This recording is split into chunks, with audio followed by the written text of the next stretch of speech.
All right, welcome everybody to the Synapse Philosophy Group, and we're on page 7, middle of the page, of D.D. Palmer's 1914, The Chiropractor. We're going to leave this book after tonight. Next week, we're going to take a short break. I'm going to be off next week. I might have to do 2 weeks, but we'll go from there. Everybody will know about it. I'll post about it, okay? I'm going to start reading right off. Does anybody have anything to clear up or anything?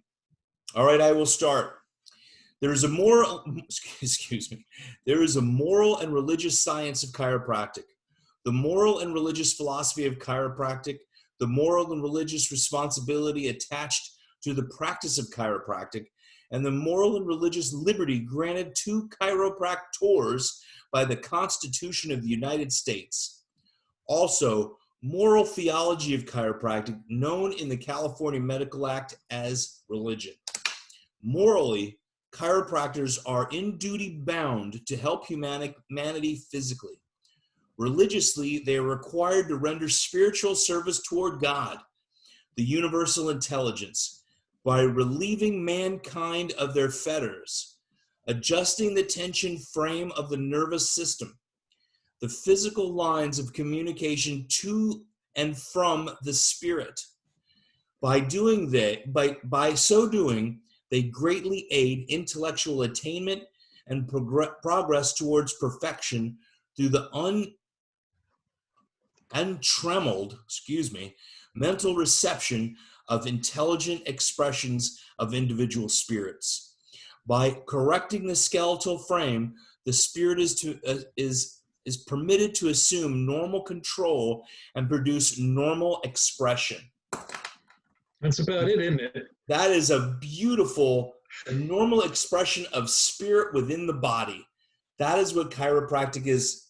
I love that part. Anybody have any questions or want any clarity or anything? Go ahead, Stephen. When I practice with that intent, there was a Jewish philosopher named Martin Buber who wrote a book called The Sacred and the Profane. And reading this paragraph reminds me to practice the sacred art of chiropractic. We have been given a sacred trust. Guard it well, and I say share it well. Thank you, Stephen. Anybody else? How about you students? When you hear something like this, and you got a few guys on here that have been practicing a couple of days, and what do you feel about this when you talk about what's your duty as a chiropractor? Is it the arm pain in somebody? What do you feel? Well, originally, I thought that it was, when we started in chiropractic, I just thought that it was something just about pain and being able to help people without using any other kind of things, right? Only maybe your hands. But, well, I think it was like that the first few semesters, I think, until I met you. And then I started seeing these other things, and I really like this paragraph. I think it summarizes everything that we have been talking about. And I don't know if all of my friends or peers have read any of these, but I don't know if without the help from all of you guys, we will be able to really get what we're reading here, right? Because I don't know, I think it's hard when you have that like cheap or mentality in your head that you're just working to help people, but just with back problems or pain. Then when you hear about spirituality and any other things like that, it's hard to understand. But I think we have gone through many of these things, and now, well, I get what we're reading. I'm just missing the part that maybe all of you already have, that you have seen the results in people, right? But I'm convinced, and I really want to be able to see that soon with anyone that we are able to help. But it's hard. I think it's hard to change that from I want to help people with pain to I want to help them in way a way like way bigger or bigger way with all of what's going on inside of them. You know, my mentor, one of my mentors, Pasquale Sarasoli, he said there is an old definition of suffering, which means transformation. And the suffering people are going through very often, they need to go through. And as they are changing, they become more of themselves. And suffering has gone, if we read the Old Testament, New Testament, there's suffering involved. And then people become renewed at the end. There is transformation in that. And when he talks about relieving mankind of their fetters, adjusting the tension frame of the nerve system, who has the ability to look up fetters right now? What does that mean? I like old definitions, really. I like to take things back into their origins and maybe split the words and wherever they go. But if we help people, it used to say, you know, Pasquale used to say, chiropractic came here to help ease human suffering. Because to make that transition more at ease or even easier for them. It wasn't here before people adjusted vertebra, but without a philosophy or understanding. So yeah, this paragraph I think is the most poignant. That's why I jumped to it. And it's going to be our last one in this book, and then we're going to go to 1910. Anybody else? Go ahead, Stephen. Oh, go ahead. If I practiced chiropractic with the central purpose of it being a therapy, I would have burned out years ago. But the very fact that it's a sacred art, philosophy, and science, well, the philosophy is sacred. And that's what makes the passion continue. Okay. Mara wrote, a chain or manacle used to restrain a prisoner, typically placed around the ankle. That's a fetter. Alan, do you have anything else? That's exactly the definition I had. Are there any other old definitions? Maybe, is that from Webster or from another book? From Google. I Google. It's Dr. Google. Well, I mean, because Webster they have a lot more depth to their definitions than the newer books. Look up the ideology. I'm the kind of guy, I read the Bible or I read something and I look up things. And I look them up in different languages and I want to see where the root word came from. Because most of the time people are translating things and they translate it to what they want it to be. And I don't like that. All right. And I have a Torah. Don't get me wrong. I have a Torah too. So I went to the etymology of the word fetter. Yeah. Old English fetter of Germanic origin relating to Dutch vetter, a lace from Indo-European roots shared by foot. Old English fetter, chain or shackle by which a person or animal is bound by the feet, figuratively check restraint, from Proto-Germanic fetteros, source also Old Saxon fetteros, plural, Old German vetter, fetter, in modern Dutch, lace being string, not lace like woven lace like you wear on a shirt, but a lace like a binding string. Old High German fezera, Old Norse. So that's, it all comes from tying a rope, tying a chain, tying a string, something to bind somebody to keep them, or bind an animal, or bind a person. So the chains that were the mental chains that Vera's talking about there, that Veronica's talking about, that the chains of what you believe block you, what you've been told and brought with you, block you from what's around you. You have to open up to be able to see it. You have to shake off the chains that you're bound by. That's what he's saying, is relieving mankind of their fetters. Right before that, they're required to render spiritual service towards God, the universal intelligence, by relieving mankind of their fetters. And I know in some religious groups, if we love our Creator, we serve the people, and really relieving mankind of their shackles, right? So we're talking about freedom, freedom. I adjust people all the time, and I'm like, you are free today. That is freedom after that adjustment, Right. and right on. You're clear. You are clear. That is freedom. All right. Adjusting the tension frame of the nervous system, the physical lines of communication to and from the spirit. Now, when we have, I very often use the brain and spinal cord, the central neural system. Nervous system is the system to make you nervous. So I always say, when we're talking about that nervous system is like God's internet. We're communicating life through this body. When we allow it to do its job, the physical lines of communication are free. By so doing, greatly aid intellectual attainment and progress toward perfection through the untrammeled. I don't know what that word trammeled mental reception of intelligent expression. Trammeled is stepped on. Okay. So we're getting some juice. I like that.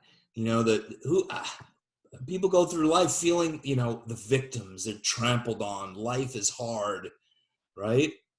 But when you're free, who was it? Bruce Lipton said, a cell can't be in growth and defense at the same time. And that's the same thing with our entire body. We can't be in growth and defense at the same time. Anybody else? Can we, as chiropractors, when we leave the office and we're not adjusting patients, can we continue with that intention in our breathing, in our walking, in our taking out the garbage? I believe so. I believe that is living the innate life. We're fortunate that we practice as our profession this, but I think that the essence can be brought 24/7. Yeah. Anybody have any comments for Stephen or any questions? I think that's partly what this says in that last sentence. By so doing, we greatly aid the intellectual attainment and progress toward perfection through the untrammeled mental reception of intelligent expressions of individual spirits by permitted to assume normal control and produce normal expression. The full expression of that innate is not limited to the time we're serving practice members. That's one of the ways we're in touch, and it may accentuate ways that we are in touch at all times. But the more we're connected, the more we're connected with the spirit, the more people we are with that are connected with spirit, that spreads globally. I thought of, and our Mexican friends may help me with this because I'm not as 100% clear. The one time I spoke at Unive, the other chiropractic school, it was around the time of Dia de la Muerte. And when you're keeping people's, thoughts of loved ones alive, when we are putting energy towards the people we serve, they're in our consciousness. And like Stephen said, we are serving them, even though we might not be with them in the moment. People aren't dead or aren't gone from us when we have memories of them and we share them. That energy that we have served with, I am still serving with today, keeping good thoughts and prayers or whatever it might be for you, or even refining my adjustment. After the adjustment is already over. That was my first thought after all you saying that, Alan. Thank you. I think that this is really what Stephen just brought up is a very Zen concept. Is that what Thich Nhat Hanh talks about as in mindful walking meditation, that we're constantly that it's a constant meditation. We're constantly, how the closer you can get to being constantly in touch with spirit in all your activities at all times, it is what we're all striving for. I think that constant spiritual connection. And we're lucky enough to be involved in a profession that believes that that's possible and is integral to helping people be able to achieve that. And we have to work in our own lives to be able to see it in every moment. There's also been studies of teddy bears that have been slept with and loved by children, and given Curliant photographs where that particularly loved piece of cloth radiates and can be seen. Your office is such, when you practice with this sacred trust, people who drive by your office will be affected. Beautiful. And by the way, when I practiced in Gainesville, starting out, Chris Kent practiced very close to me, and he did Curliant photography of people's fingertips. And when he left, I got his patients' files, and you could see the aura around an index finger with holes in it, vulnerabilities in it, and then after the adjustment, it would fill in. Wow. He did toughness.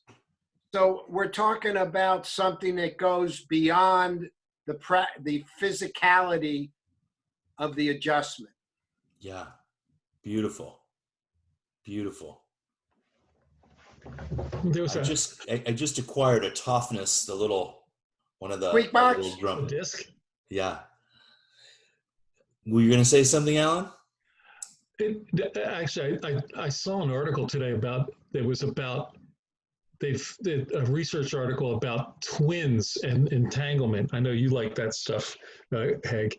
That by inducing one into an alpha state, the other one in a separate room would go into an alpha state as well. Yeah. And and it's interesting that, and you do it with twins, which makes it easier, but we talk about entanglement of particles the same way. You set one spinning and one that's related will start spinning, and even though they're totally disconnected. So, and I think that that's partly what we're working with here on another level of entanglement of spirit in between us and our practice members and everyone around us that we're constantly in contact with. Yeah, absolutely. Haig, you mentioned the word memory. Yeah. My mother died recently, but the memory of her is more than, it's a livingness of my mom in the same way.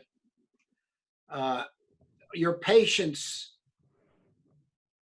are adjusted not just when they're on the table. It's absolutely true. This is like very, very wonderful what we're talking about. It's love. I'm going to read what Mara just said, okay? I was holding for a couple of months. I was holding for a couple of months now. I missed last week because my whole week was off. I ended up making a last-minute appointment with my doc because I felt off. I was out of adjustment. You're subluxated. I just thought it was amazing to feel when I am out after holding for so long. Now my sleep is just getting back on track. This is my own testimony after getting adjusted. Absolutely. You don't know what just one little thing, a couple of grams that atlas is, or whatever bone it is. I know, I get angry. My issues come up, man, when I'm subluxated, and I've made a lot of mistakes. I've probably made a few enemies and pissed friends off, whatever, and I'm subluxated. And that is, I know I need to get adjusted. And thank goodness I have chiropractors to be able to adjust me now. And I can't imagine life without it now. Let's put it that sense. I just cannot imagine life without it. Truly amazing. Do you think before 1895 people were getting adjusted? No. I do. Not the same way. No. There's been They were manipulated. manipulations since ancient China. So, I mean, and the Indian stock, there's almost every civilization had something where they would manipulate the spine. But it wasn't done consciously on the level that we talk about. But in my opinion, the connection with innate has been going on since Adam and Eve. Of course. I agree with you. Absolutely. Yeah, Louis, were you going to say something? Not the specific lever of the vertebrae, right? But the actual dynamics of the healing, that's ancient. I agree wholeheartedly. But having the philosophy and understanding and, the art of doing it properly, that is where people subluxated before chiropractic. I know, absolutely. Were they adjusted? And I think, yes, in some way they were manipulated, not necessarily adjusted. Vertebra go back in place. I mean, I've been sitting, somewhere on the couch and I hear like, oh my gosh, I feel so much better, and animals, you hear them shake, you'll feel vertebra move and it happens. But chiropractors are the ones that learned how to read the codes from spirit through the physical body to the bones that are displaced. And we've given a code of adjustment to say, you know how to do this, adjust me back this way. I see it as being a spiritual action, and I honor it as so. I think that we get lost in the physical component sometimes. Yes. And the hard physical component. A lot of chiropractors get lost in the hard physical component. That the adjustment, we have to always remember and go back to the fact that the adjustment is not what we do, it's what the person we're in contact with does. It's the innate in them that takes that force. It can't tell the difference between the force we put in and getting smacked in the rear end with a hammer, with a shovel. It's the force that we put in is an invasive force that's undetermined. As close as we can put it, as close as we can get it educatedly to assist them, we put in a force. But the body then has to take what it can from that force and adapt it to use it in the body to make the correction. And that's the adjustment. We get lost in the term adjustment, and in reality, we thrust, the body adjusts. The person adjusts, the innate within adjusts. And it can be a spiritual adjustment. You can talk to somebody and they can be adjusted. You can be meditating and be adjusted by the spiritual connection you have at that point. And so we talk about in chiropractic primarily physical adjusting, and we use the term adjustment because that's what patients understand, and we sometimes get lost in it. And Alan, I know BJ talked about that, right? Was getting hit with a shovel, and I think innate does know the difference, and I think it knows the difference between Lewis adjusting and says, here's the subluxation I'm going to show you. Oh, I understand that, yeah. Because I trust your innate in this way. where Edgar might see a different subluxation because Nate trusts you in this way and say, you know what, I really need you to adjust me here.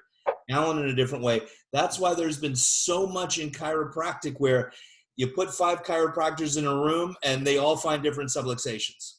It's happened so Back to many back. times. I can't agree with that. I can't agree. The subluxation is different in different people depending on who you're with. I can't agree with it. I may, maybe somebody is subluxated in 6 areas and I find 3 and you find a different 3. But the fact that there's 6 subluxated areas are there. And if I am on, maybe I am not finding maybe I'm not finding subluxations. Maybe I am just adjusting fixations because my technique isn't that great or my analysis isn't that great. And I don't buy that. I'm sorry. Or maybe there's an adaptation happens after the first adjustment and the body's changed and is ready for something different when the next person walks up. That's stretching it out. I'm sorry. We had this conversation in the Band of Brothers, remember? Yes, we did, and I still feel the same. Hey, that's great. I want absolute. There's also something going on. Who do you think, or what do you think, set up the scenario that particular patient came to you? Yep. Yeah. I think you're divinely guided. Yeah, but I don't think it's based on which subluxations they have. Oh, I have a C2 out today. I'm going to go see Haig. Only chiropractors do that. Huh? I do.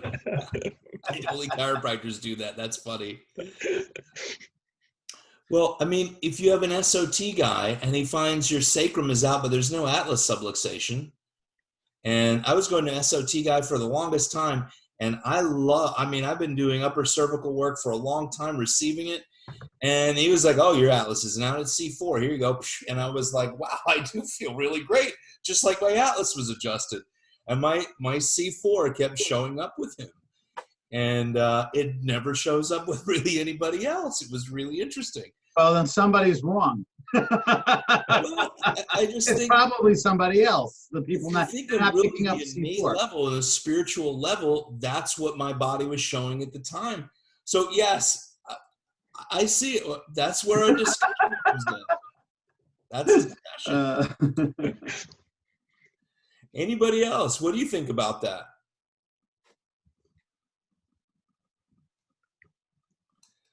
Veronica, looks like something's right at the edge of your mouth. You're like, you want to say something about it. Well, do you guys talk about subluxation? You learned subluxation in Mexico. Yeah. Right? I was going to say right before this, what do you think for, well, like, I don't know if it was 1-2 weeks ago, we were saying that there is different kind of chiropractors, right? And some are more focused on the philosophy, and some other are maybe helping with pain. But I think that, as we were saying the last time, I don't know, everyone is helping either way, right? That's right. Do you think, like, chiropractors that are not, they don't have in their mind when they're adjusting like all of these philosophy and everything, they're just like watching or seeing the X-ray and knowing that they have to adjust in certain parts. Do you think that someone that is not with the philosophy in their thoughts, they can also help with everything that it's saying here? Like, even though the chiropractor is just focused on helping with pain, do you think that the person that is on the table will be able, because what we were saying is that the chiropractor is going to make the trust, but then the adjustment comes like inside, right? So right. Either way, the person can have all of these benefits that we're reading here. Yes, I want to Smarter respond to than the that. chiropractor. I want to respond to that. Go ahead. Imagine a mountain that has a peak. And all around the mountain, different people on one side of the mountain, they're coming up this way. Other people are coming up this way. I know people who have no use, atheists. They have no use for God or spirit or anything, yet they're on the mountain. They're learning. You got chiropractors that are physical, therapeutic. They're dealing with folks, and everybody is going up the mountain. It's just like all the water ends up in the ocean. So who am I to judge? Who am I to judge Mr. Physicality or medical doctors? I don't know enough. Reggie Gold, who was the straightest of the straight toward the end of his life, said that every chiropractor is helping somebody. So regardless of their whatever's behind it, every chiropractor actually is helping people. And he would go to people who he disagreed with their philosophy to get adjusted. He would go to people that were mixers to get adjusted. And he said every chiropractor's out there helping somebody. So I like that. Absolutely. I agree with all that. We're just better. I'm just kidding. I mean, look at this. We all have really great scalps. So yeah, but what we read tonight is a reminder to live in a mindful way and try to be living respectfully and be aware of the sacred. Anything can be sacred and anything can be profane. It's your approach. There's, go on, Lewis. Go on. I was going to say even though every chiropractor is helping someone, the chiropractors that I know are the happiest, the ones that the chiropractor is fulfilled, are the ones that are practicing principle.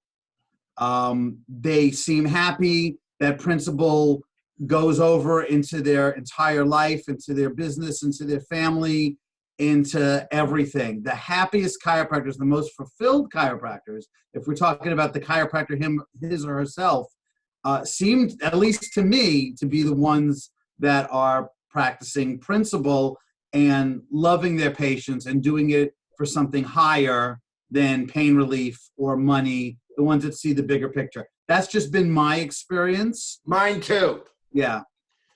I think, we're dealing with a lot of the things we talk about here with a level of spirituality. And there's another, the people that are cracking bones to make pain go away are at a different level of spiritual advancement. If you want to call it that, and they're doing a job. They're on the same mountain as us. They're doing a job and they're serving people, and the people are benefiting. Can they benefit more? Can the people benefit more? I'd like to think yes. I think, but if you think about it in the ability to be spiritual, the spiritual connection, I don't ever expect to be a Buddhist monk, but or a rabbi. I thought about it a while back, but that's another story. But there's another level of spirituality that we're involved with through chiropractic, that we're attaining another level that we're able to offer to our practice members as well, that I think offers them more than, not that there's anything wrong with what those other people are doing. They're doing a good job, but there's more available. I remember Arno Bernier said once, the reason people leave you is they're spiritually advancing past you and they need more. It's interesting, right?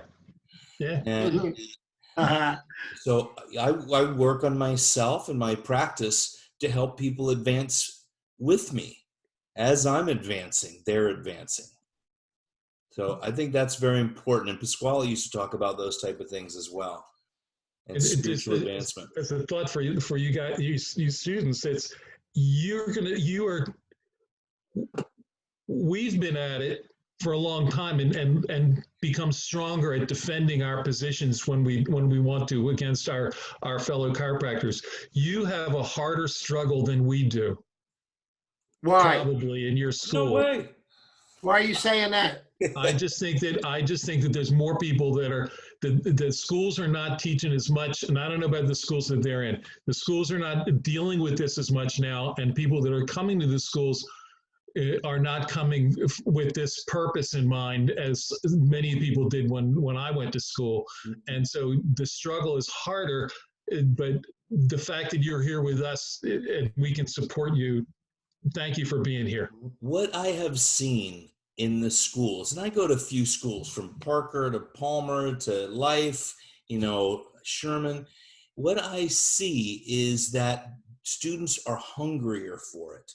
Mexico as well, big time. And I see Mexico and Brazil, they're hungrier for that principle and the philosophy. And we're seeing that all around because there's got to be something more. What are these other guys talking about? You try and keep something away from people, and then they find out about it, then they want it. And that's what I have been seeing more in the past 10 years than ever. So I'm excited about it. I see it happening. The one thing there's a fear in teaching spirituality. The media has told us that's not a good thing. And I think really people are getting much more spiritual in their day-to-day lives. Yes. And absolutely. And we're seeing it with all the self-help gurus getting bigger and bigger, and in chiropractic as well. And that's my faith in that. I want to see it, and I actually have been seeing it. So, and I see your point 100%, Alan. It is tough. It is tough when you're by yourself and you're alone. I know that. I've been there. And I see now bigger groups getting stronger and stronger in the principles of chiropractic. And just like Lewis said, the happiest people are really that I've seen in practice, and I've seen a lot of burned out ones that have been PI mills, made lots of money, and you make lots of money as a straight chiropractor too, made lots of money and say, I couldn't stand it another day. And they ran out of hips to replace and shoulders to get surgery on because they were stuck in those joints, the weight of the world on their shoulders. They couldn't step out of their own way. Their bodies were deteriorating because they were stuck.